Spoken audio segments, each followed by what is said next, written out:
Hey, it's Brian Thomas from the 55 KRC Morning Show. Hope you're having a good day. Here with Lowell Scott from Lowell Scott Hearing Associates, Hearing Solutions.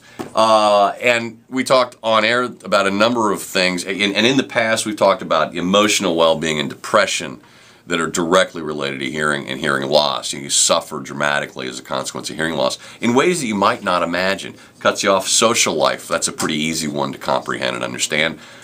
But here's an interesting one. Lowell, your love life is impacted by hearing?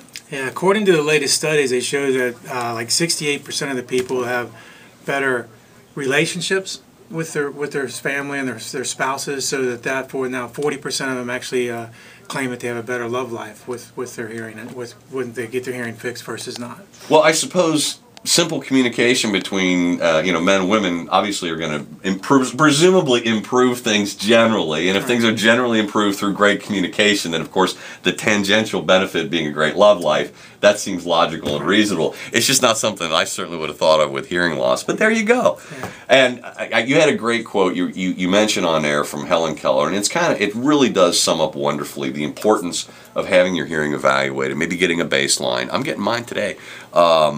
And if you notice a problem, to get into Hearing Solutions and actually have them check it out. The Helen Keller quote I was mentioning. Yeah, what she said is that when they asked whether she'd have her hearing or vision back, she picked hearing because what she said, with vision it connects you to things, with hearing it connects you to people, and really that you think about it, we strive for that, or we really need that interaction with each other. That was one of the things I was talking about. That study that we were reading about was talking about the interaction with people is really what you miss, that connection, that be able to talk and communicate, and that camaraderie that we miss. And you cut that off, and then all the other issues show up: the depression, the anxiety, the staying at home, cutting off your social life. Schedule an appointment. Hearing Solutions by Lowell Scott & Associates. They've been around for over 60 years. They'll be happy to do an evaluation. Hey, if you're lucky, your hearing's fine.